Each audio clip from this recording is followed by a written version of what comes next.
Bien, estamos de regreso con el tema de esta noche en edición nocturna. Si es necesario que las autoridades que se instalan el próximo día 16 de agosto acudan o recurran a una austeridad del gasto público para hacer frente no solo a la pandemia, es decir, la crisis sanitaria, sino también la crisis económica que ella ha traído al país. Al final del segmento anterior estaba hablando el licenciado Atahualpa Domínguez con relación al tema, hacia la autoridad, las medidas que debe adoptar el gobierno. Por favor, licenciado. Sí, decíamos que teníamos de frente todavía el asunto de la pandemia y hasta tanto no se resuelve este asunto a nivel global, también vamos a tener que, estas cuestiones van a ser relativas todavía. O sea, todo eso está muy bien, pero seguimos pendientes el resolverlo de la pandemia. Y hasta que ella no desaparezca o no se administre, que pueda desaparecer el peligro, entonces vamos a tener todavía la misma situación. Vamos a tener una economía amenazada y las medidas, por muy bien tomadas que sean, van a tener unos efectos todavía muy relativos a nivel de eficacia. Bien, licenciado Pimentel. Bueno, brevemente, yo creo que, como se refería, la discusión de reforma fiscal, reformas tributarias, eso por todos estos tiempos no es algo viable. Sí hay mensajes y lineamientos de soluciones en el ámbito administrativo, procesos con instituciones que ya se han ido mencionando. En estos momentos creo que el tema de la velocidad del impacto de las medidas, sean fiscales o monetarias, también es algo a tomar en cuenta. Por eso nosotros vemos un Banco Central que recientemente vuelve y emite o vuelve y plantea nuevas medidas para colocar recursos, inyectar recursos a la economía, que pareciera que en este momento podría ser la vía donde se pueda generar un impacto más rápido a nivel de la economía, de poner recursos en los hogares, recursos en las empresas.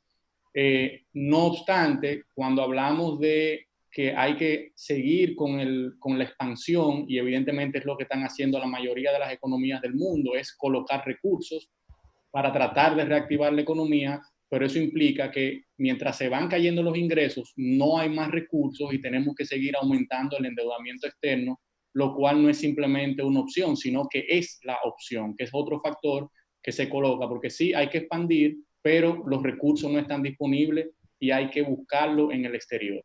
Ese es un tema que precisamente se iba a referir a mi pregunta de ahora, pero no la voy a descartar. Es decir, una de las críticas más consistentes que sufrió el gobierno dominicano, el que aún está en el poder, el que entrega el 16 de agosto, tuvo que ver con su política de endeudamiento externo. Obviamente, las autoridades que van a instalarse el 16 de agosto capitanearon esas críticas. Sin embargo, todo el mundo parece indicar que la lógica sugiere que el gobierno tenga que acudir al financiamiento externo para poder salir airoso de estos compromisos que tiene por delante.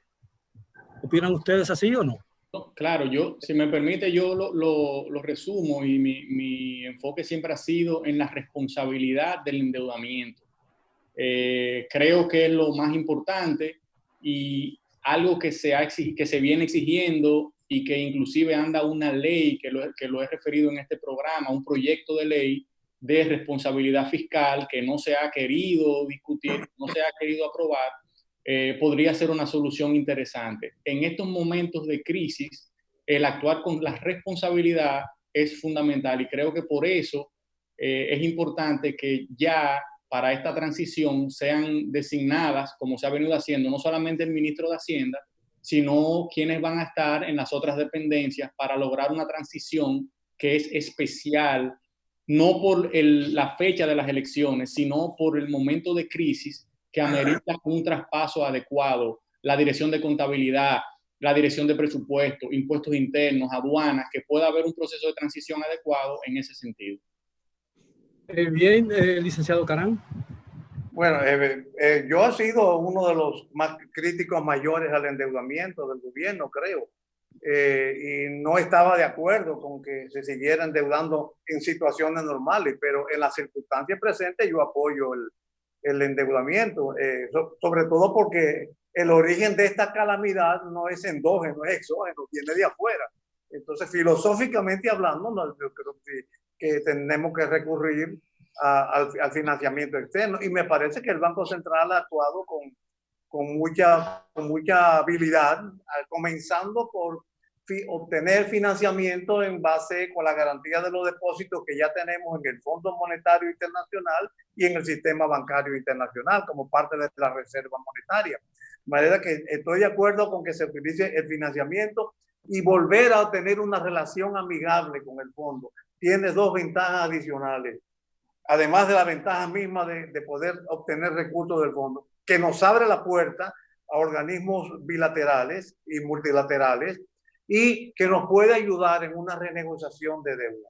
Ahora, yo no quiero pasar por alto, yo no le tengo tanto miedo a la reforma fiscal en medio de esta crisis, al contrario, yo creo que puede ser un activador, porque lo que pasa es que muchas veces creemos que reforma fiscal únicamente es aumentar impuestos, y no es así. Una reforma fiscal puede estar orientada hacia una simplificación tributaria y hasta una reducción tributaria.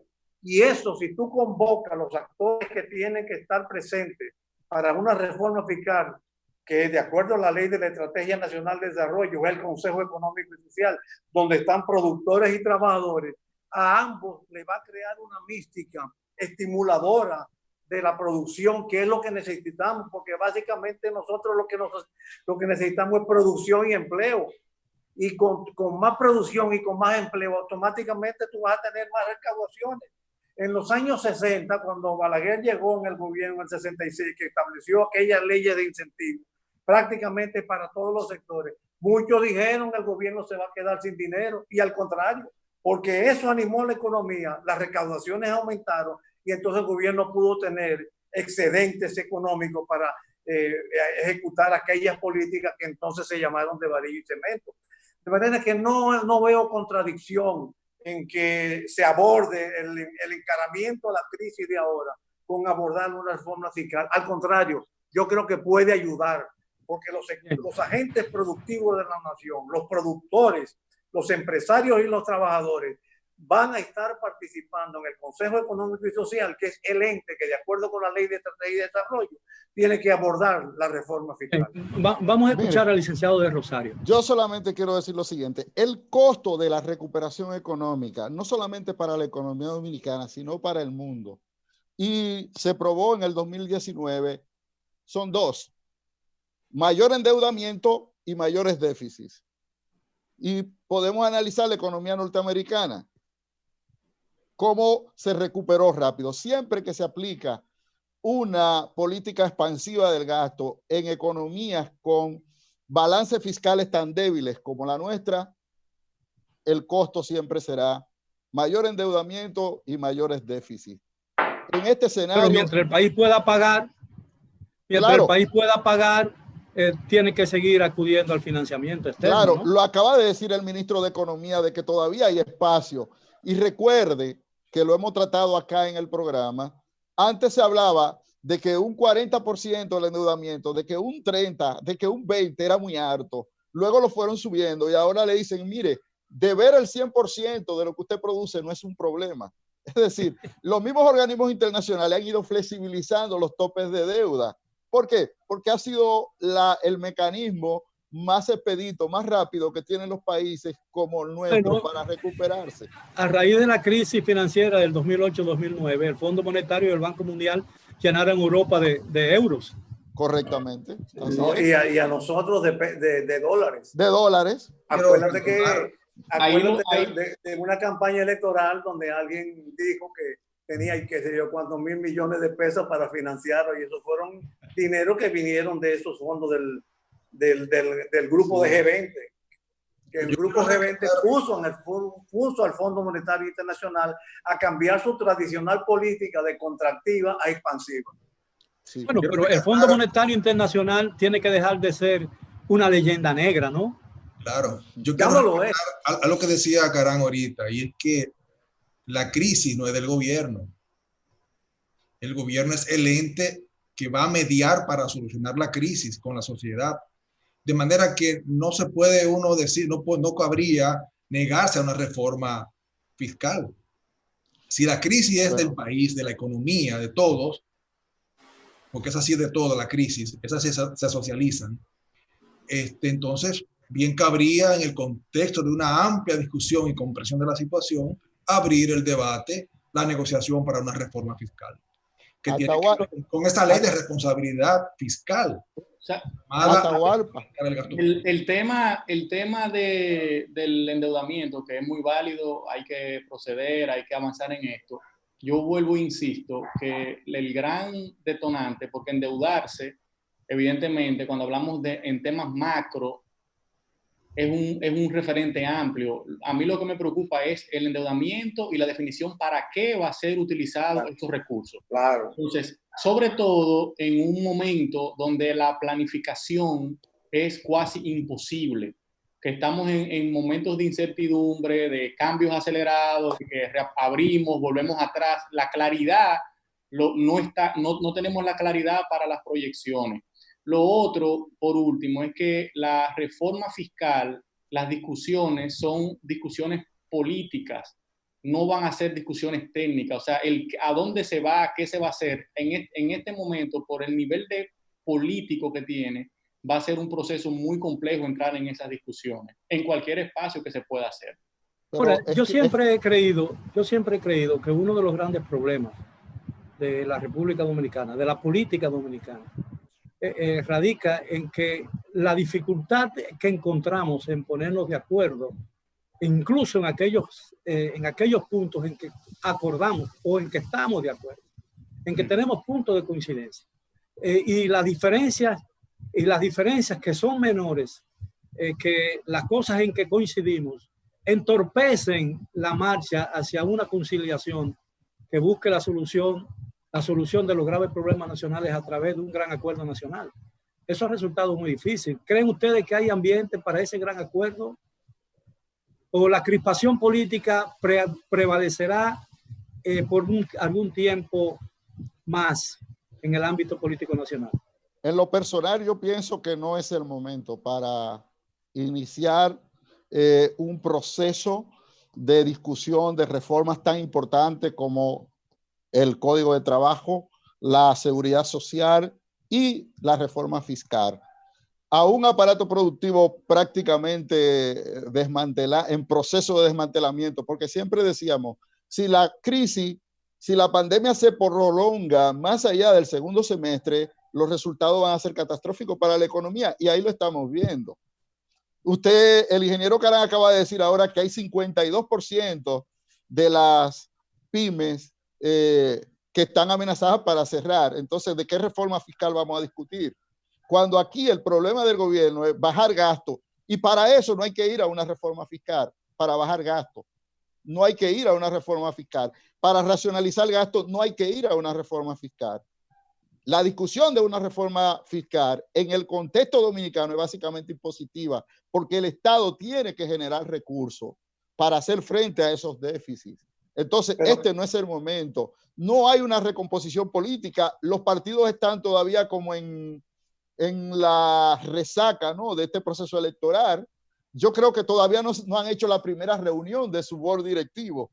Entonces, ¿a quiénes van a concertar? Si se está hablando de que, por ejemplo, en el partido que acaba de salir debe renunciar la directiva completa y nombrar una nueva directiva. O sea, ¿dónde están los actores políticos ahora para reiniciar un proceso de discusión? Y en medio de una pandemia, aquí la prioridad es resolver el tema sanitario. Después que ese problema esté controlado o resuelto, entonces vamos a seguir dando pasos. El gobierno, lo estoy diciendo aquí, el gobierno que va a entrar el 16 de agosto no se va a arriesgar ni a aplicar política de austeridad ni a iniciar un proceso de discusión de reformas fiscales hasta tanto no hayan signos de recuperación de la economía dominicana. Eso es así. Bueno, yo no quiero, yo no puedo pronosticar, no tengo calidad para pronosticar el comportamiento del gobierno. Ahora, sí quiero recordar algunas verdades de perogrullo. Una de ellas es que en chino la palabra crisis significa también oportunidad. las grandes crisis han generado grandes oportunidades. El mundo cambió después de la Segunda Guerra Mundial, que fue una gran crisis. Entonces, a mí me parece que esta crisis que estamos teniendo ha desnudado muchas debilidades que tenemos que aprovecharla para recomponer las debilidades que no solamente son directamente de salud y de la economía, sino medioambientales, sanitarias, en fin, de saneamiento ambiental. Y creo que lo que debemos hacer es precisamente aprovechar lo que hemos quedado desnudados para recomponer todo por un camino que sea más adecuado. Ahora, yo quisiera, tú has dicho algo muy importante. Tradicionalmente las reformas fiscales aquí se han planteado para equilibrar las finanzas públicas. Me parece que es una buena oportunidad ahora para hacer una reforma fiscal de fomento de la producción y del empleo, porque oye, esto está muy serio. Antes de la pandemia, nosotros teníamos 277,000 personas en desempleo abierto. Y después de la pandemia se han agregado 344,000. Es decir, estamos hablando de más de 650,000 personas que están ya en la categoría de desempleo abierto, más 2,5 millones de informales. Estamos hablando de más de 3 millones de personas que tienen una situación irregular del empleo. Esto es fatal para la seguridad social y también para la mayor demanda de los recursos fiscales. Mira cómo están, por ejemplo, los laboratorios públicos que no dan abasto, y así en sentido general. Yo pienso que al contrario, debemos aprovechar la oportunidad de concebir ahora una reforma fiscal para fomentar la producción y el empleo, y por derivación va a haber un equilibrio fiscal y en lugar de darnos por vencidos. Y finalmente quiero decir una cosa. Yo creo muy brevemente, licenciado. ¿Perdón? Muy brevemente, porque casi estamos ya terminando. Sí, muy brevemente. El gobierno tiene necesidad de pactar políticamente aunque los partidos estén en desparpajo. ¿Por qué? Porque no tiene una mayoría en la Cámara de Diputados para aprobar sus leyes, ni tiene la mayoría calificada en el Senado. Bien, nos quedan 2 minutos y medio. Yo le voy a dar al señor Pimentel, al señor Domínguez y finalmente al señor de Rosario el resto del programa. Quisiera que fueran lo más breve posible. Señor Pimentel. Muy brevemente, de mi parte, yo lo que quiero hacer un llamado al presidente electo, Luis Abinader, para que ya designe a la brevedad los incumbentes de las diferentes instituciones relacionadas al tema de finanzas públicas, impuestos internos, aduanas, contabilidad gubernamental, entre otras, para que este proceso de transición, que me ha parecido formidable, estas comisiones que se han creado, para que no se dé un proceso donde la institucionalidad en el país se quede en un limbo en estos momentos. Señor Domínguez, muy brevemente, 30 segundos nos quedan para los dos. Para referir que hace poco el Banco Mundial, en un estudio reciente, ¿verdad?, identificó que en América Latina había una crisis de asignación y tiene que ver con la racionalidad de las cosas. Señor de Rosario, 15, 20 segundos. No, solamente eso, que el gobierno siga gastando, pero de manera racional. Bien, caballeros, muchísimas gracias por la amabilidad de aceptar nuestra invitación. Pienso que, partiendo de mí, yo mismo he aprendido mucho esta noche y espero que también ocurra otro tanto con los amigos televidentes, a quien los invito para estar nuevamente con nosotros mañana cuando regresemos en edición nocturna a la hora de siempre. Hasta entonces. Hasta luego, caballeros.